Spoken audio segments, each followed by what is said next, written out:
हरिद्वार में कुछ दिन पहले यानी कि 17 से 19 दिसंबर तक एक धर्म संसद की जाती है जिसमें मुसलमानों के नरसंहार का आह्वान किया जाता है। और इसको बुलाता कौन है? वही जहरीला इंसान जो अपने आप को महंत कहता है। शायद महंत के नाम पर यह कलंक है, मगर अब इसके खिलाफ कार्रवाई होना तय हो चुकी है।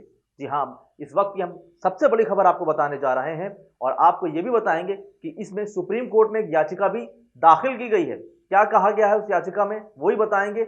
और इसमें नरसिंहानंद के खिलाफ अब क्या कार्रवाई होने जा रही है, हम आपको वो भी बताएंगे। पूरी खबर देखिएगा, लेकिन उससे पहले एक काम करिए, सच्ची और अच्छी पत्रकारिता के लिए हमारे चैनल को सब्सक्राइब कीजिए, नोटिफिकेशन बेल ऑन कीजिए, क्योंकि आपका सपोर्ट ही हमारी ताकत है। नमस्कार, अस्सलाम वालेकुम दोस्तों, मेरा नाम है नदीम खान और आप देखना शुरू कर चुके हैं इंडियन पत्रिका। बात करते हैं हरिद्वार में धर्म संसद की। हरिद्वार में एक धर्म संसद का आयोजन होता है जिसको वो नफरती लोग बुलाते हैं जो देश के अंदर सिर्फ नफरत फैलाना चाहते हैं, नफरत की राजनीति को पनपाना चाहते हैं। और इसमें सबसे ऊपर नाम आता है यति नरसिंहानंद सरस्वती का। बात करी जाए कि अब क्या कार्रवाई हो रही है, तो कार्रवाई बहुत सख्त होने जा रही है। इसका जेल जाना तय है, इसलिए अब डरा डरा फिर रहा है, लोगों को भड़का रहा है कि उनके साथ आओ, मगर कोई भी इसका साथ देने को अब तैयार नहीं है, क्योंकि सब जानते हैं ये कितना जहरीला है और ये देश के लिए, उत्तर प्रदेश के लिए कितना ज्यादा खतरनाक है। क्योंकि ये हिंदू नहीं है। अगर ये हिंदू होता, हिंदू धर्म को मानने वाला होता, तो कभी भी ऐसी हेट स्पीचेस ना देता। क्योंकि उसी धर्म संसद में एक और महंत थे, आपको याद होगा, जिन्होंने संसद का बायकॉट कर दिया था जब महात्मा गांधी को गालियां दी गई थी। तो ऐसे महंत होते हैं जो जानते हैं कि हिंदू धर्म कभी नरसंहार नहीं सिखाता। प्रेम का नाम है हिंदू धर्म, चाहे कोई भी धर्म हो, इस्लाम हो, क्रिश्चियन हो, कोई भी हो, ये सब अलग अलग धर्म के मानने वाले हैं, मगर मोहब्बत के पैगाम ही देते हैं हर धर्म। खैर, बात करते हैं हरिद्वार में धर्म संसद कार्यक्रम में मुस्लिम समुदाय के खिलाफ की गई भड़काऊ बयानबाजी के मामले में अब जो जांच होगी उसके लिए एक एसआईटी का गठन कर दिया गया है। गढ़वाल के डीआईजी करण सिंह ने बताया है न्यूज एजेंसी एएनआई को कि हरिद्वार में धर्म संसद में भड़काऊ बयानबाजी के मामले में अब जांच के लिए एसपी स्तर के अधिकारियों की अध्यक्षता में एक 5 सदस्यीय एसआईटी का गठन कर दिया गया है। वो कार्रवाई करेगी, जांच करेगी और दोषियों के खिलाफ सख्त कानूनी कार्रवाई की जाएगी। यानी कि अगर अब बात की जाए कि एसआईटी का गठन हो चुका है और एसपी स्तर की टीम बनाई गई है, तो इसका जेल जाना भी तय है, क्योंकि अब इसमें मामले में एसआईटी का भी गठन हुआ है, प्लस इसमें सुप्रीम कोर्ट में भी एक याचिका दाखिल की गई है। हाल ही में एक संगठन जमायते उलमाए हिंद ने कार्रवाई के लिए सुप्रीम कोर्ट का दरवाजा खटखटाया है। संगठन की तरफ से दाखिल याचिका में कहा गया है कि शिकायतों के बाद भी कई शिकायतें हुई, मगर प्रशासन किसी भी तरह के भड़काऊ भाषणों की कार्रवाई नहीं की है और विफल रहा है। याचिका में यह भी कहा गया है कि इस तरह के भाषणों में दूसरों के विश्वास की तर्कसंगत आलोचना के लिए तय की गई सीमा से परे जाते हैं, धार्मिक असहिष्णुता पैदा करते हैं। पैगंबर मोहम्मद का अपमान करना इस्लाम की नींव पर हमला करने जैसा है। बीते समय में बहुत सारी हिंसक घटनाएं हुई हैं जिनमें बहुत से लोगों की जान गई है। मरने वालों में ज्यादातर जिनका संबंध रहा है वो कमजोर तबकों से रहा है। देखा जाए तो जो मरता है, क्या कभी सुना आपने कि इसमें एक बिजनेसमैन का लड़का मारा गया, इसमें किसी आईएएस पीसीएस या किसी बड़े अधिकारी का लड़का मारा गया?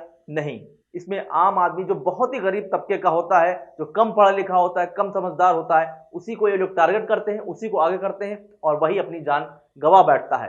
तो ऐसे में हमें इससे बच के रहना है। फिलहाल हरिद्वार में धर्म संसद के मामले में अब एफआईआर तो दर्ज हो चुकी हैं और कई एफआईआर दर्ज हुई हैं, लेकिन इससे पहले कार्रवाई के नाम पर सिर्फ थाना पूर्ति की जा रही थी, मगर अब इसमें आईपीसी की धारा 295 को भी जोड़ दिया गया है। धारा 295 क्या होती है ये भी समझ लीजिए।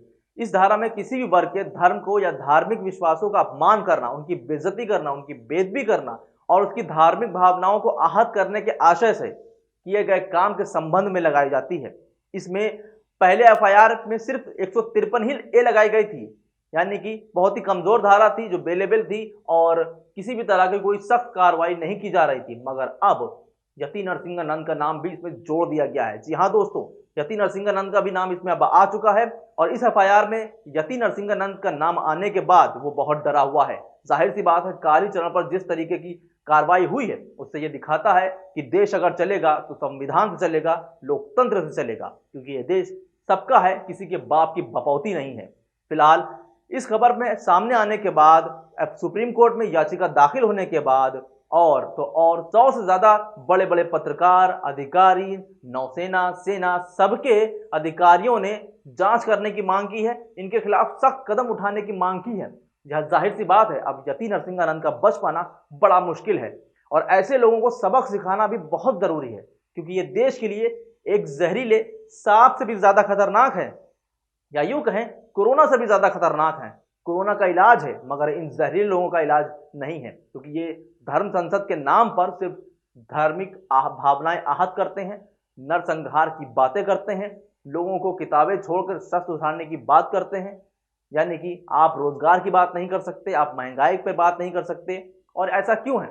अगर आपको याद हो तो कुछ दिन पहले खुद यति नरसिंहानंद सरस्वती ने कहा था कि योगी जी का सपोर्ट उनके साथ है। तो जाहिर सी बात है, जब योगी जी खुद ऐसे लोगों को सपोर्ट करेंगे और अधिकारियों को कार्रवाई करने से रोकेंगे तो कहां से इंसाफ होगा। फिलहाल अब उम्मीद जागी है कि शायद एसआईटी गठन होने के बाद इन सभी लोगों पर सख्त कार्रवाई हो और तो और ये जेल में जाएं, सड़ें और जिंदगी भर सड़ें और धर्म के नाम पर नफरत फैलाना बंद करें। फिलहाल आपका क्या कहना है इस पूरी खबर पर, हमें कमेंट करके जरूर बताइए। लेकिन जाते जाते एक बात और कह दूं दोस्तों, प्लीज नोटिफिकेशन बेल जरूर ऑन कीजिए। आपने सब्सक्राइब किया है, हमें बहुत सपोर्ट किया है, लेकिन नोटिफिकेशन बेल ऑन ना करने से आप तक खबरें समय से नहीं पहुंचती हैं और हमारी ताकत कमजोर पड़ती है।